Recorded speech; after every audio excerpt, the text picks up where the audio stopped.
all majesty. It showcases the beauty of our culture.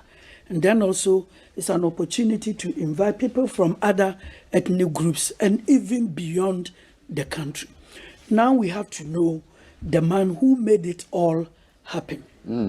Now, when you read C.E. Wellman's book, A Short History of the Gold Coast, he says that, written in 1935, he says that Anokye was one of the greatest Africans who ever lived. You know, when we talk about great Africans, most often than not, we start from maybe the 20th century and forget others. And then also we place modern day pastors over and above those who were our religious leaders before Christianity was introduced. But we shouldn't ever forget that the African has always known God. There were word Mau, then the Akan word Nyame. I don't think they were introduced by the white people. Now, Anokye was born in about 1655, and then it is said he died around 1717. Not correct record, but that is a historical estimation. And this man benefits from a triple background. The first one is that he was an Akwapim man. A short while ago, Doctor was talking about culture and tradition. That is what gives you identity. Among the Akans, the Akwapim ethnic group is the one reputed to be full of proverbs, the custodian of all the valuable institutions, our culture, our traditions, everything with the Akwapim people. And in fact, when you pour libation, and it is in the Akwapim language, we believe that it goes to the gods faster. Even now, the pastors, when they preach and it is in the Akwapim language, it enters the soul more. No doubt about that. I'm talking about the Akan people. You know, Anokye benefited from all these institutions as an Akwapim. Then, as a fetish priest, he worked largely among the Denkyira people and identified the fact that Denkyira was the hegemony that ruled the entire Akan land within the Pra Ofen Basin. And so Asante was under Denkyira, Adanse, Sefi, Achem, then Wasa, Chifo, Asen, they were under Denkyira. He saw this from them and also saw the flourishing trade between Denkyira and the Dutch and the English traders along the coast. He also saw that the Denkyira people had the Elmina Castle notes, which was giving them a lot of income every year. They were selling slaves, they were selling gold, and then above, the worst of it, the negative side, was the excruciating tax they were exacting from the vassal states. Anokye worked there, he saw it. Then the last of it was the fact that when he left Denkyira to settle in Akwapim, Akwapim was at that time under Akwamu. So he was influenced by Akwamu culture. And among the Akans, it was the Akwamu people who knew, as at the time, the modern military formation. In fact, when Akans went to war, before Akwamu came in, it was a free-for-all fight. It was the Akwamu people who introduced the system of Reke, recognizance. Yes, go and check out what's happening. Very good. That was the Trafo people. They had the Benkum Nifa. Right wing. Very good. Then they had the advance, Adontain. Then we have the rear guard. Then we have the Jase. Those you leave behind to take care of the aged women, children, and our property. You know, Anokye knew this. So when Osei Tutu joined him from his escape in Denkyira, and then they were together in the Akwamu. When Osei Tutu heard that his uncle Obri Yabua had died, you know, he had to go to ascend the stool. Based on the advice of Anokye, he took a huge army from Enum. Dr. Yao, Eric Odrosai and Mr. Anokye Frimpong. Mr. Anokye Frimpong was giving us some historical background to Akwasidai and talking about the person who instituted this festival that happens every 40 days in the Ashanti Kingdom.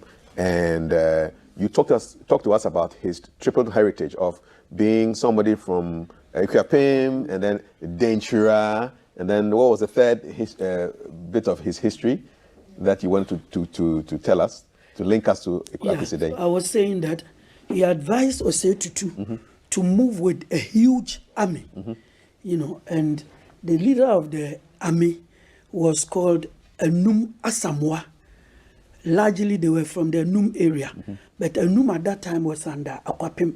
So when you say Enum, it was, under Akwamu. So when you say Enum or Akwamu, there was actually no difference. What was important was that militarily they were more advanced than where they were going, the Ashanti people. They were far advanced than the Ashantis. Then when they got there, they were settled at a place called Enum. So they used to say Enum, Enum, Enum. Now it's corrected to be called Edum in Kumasi. That's where the Akwamu people settled under their leader, Enum Asamoah. And Anokye made sure that the Akwamus would not control themselves because technologically they were higher than this. So they had to come under an Ashanti king so that it would avoid rebellion. And that leader was the Asafohene.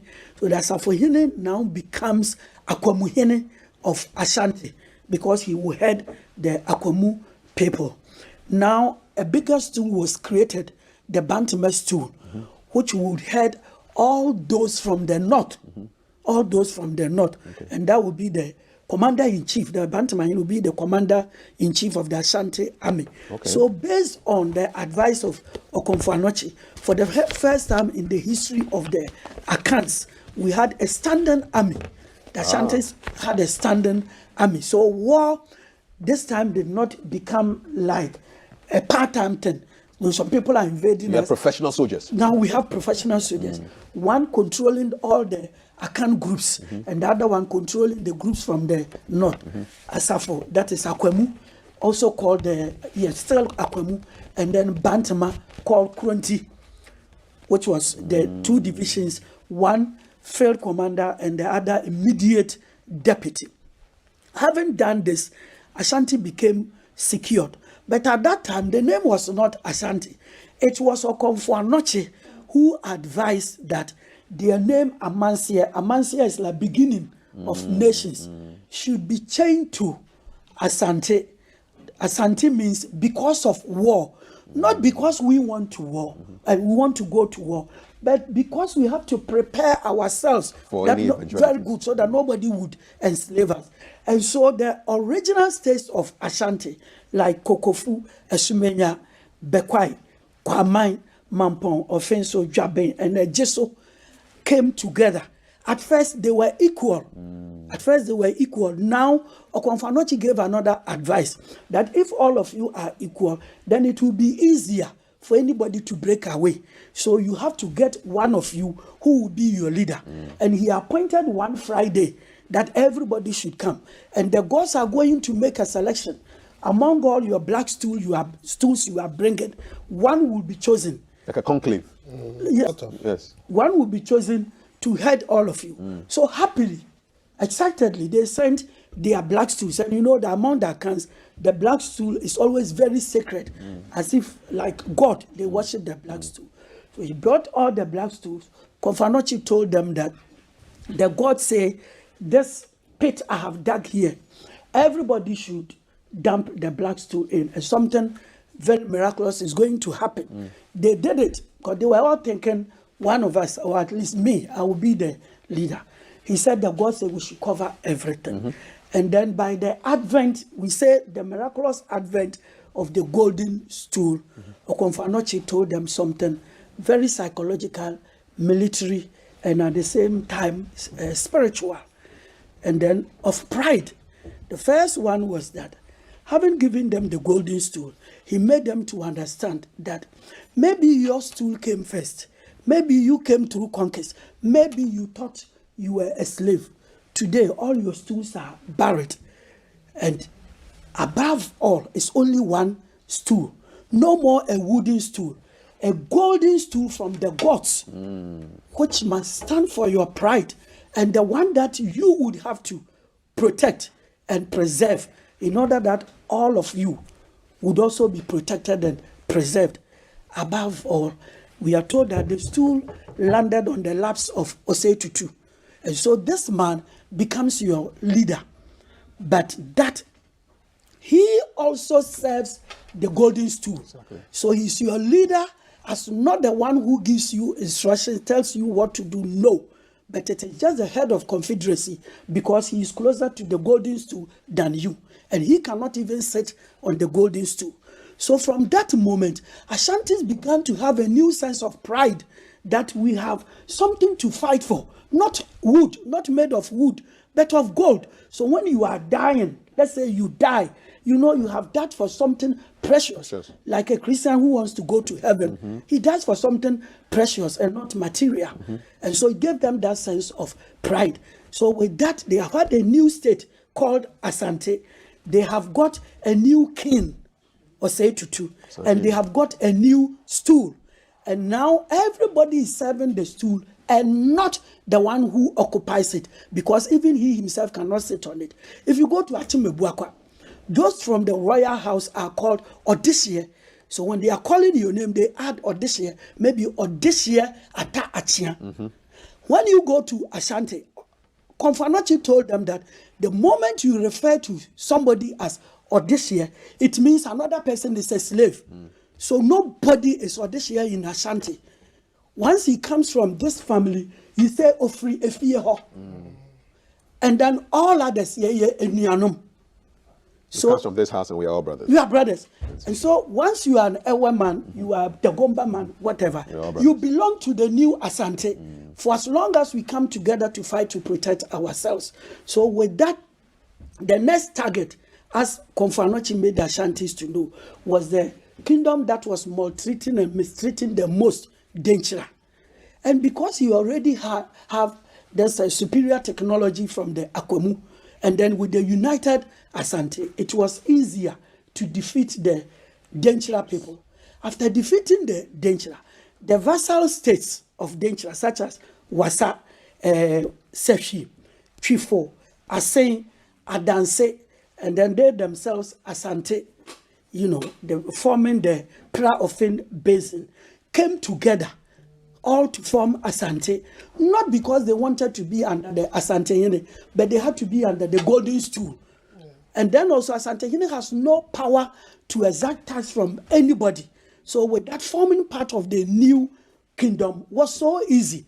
And then as Konfanochi also made them to know that whenever you conquer somebody and bring him under the kingdom, allow him to protect his institutions, to preserve the institution, never to destroy them, and if it can ensure that they become part of the kingdom. Of the kingdom, like the English language, which is always growing, and French language is very static, So that is how Ashanti started growing, to the extent that at the time of Opokuwari, Ashanti has extended to an area 3 times the size of modern day Ghana, based on what Okonfanoche did.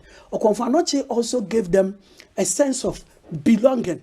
And what do I mean by that? They needed to have a festival like the Akwasidai. They also needed to have the Ojira festival, which would always bring the people together. So if you are talking about Okonfanoche, he did so great for the people, giving them a state, giving them a capital, and I said it. I'm sorry, I had to say that he discovered that if they were to go back to the former capital, Kwamai, nobody from Ejiso or Jabe or Mampong would be interested there. So he gave them a neutral capital, planting 2 Kuma trees, and then the one in Kumasi grew.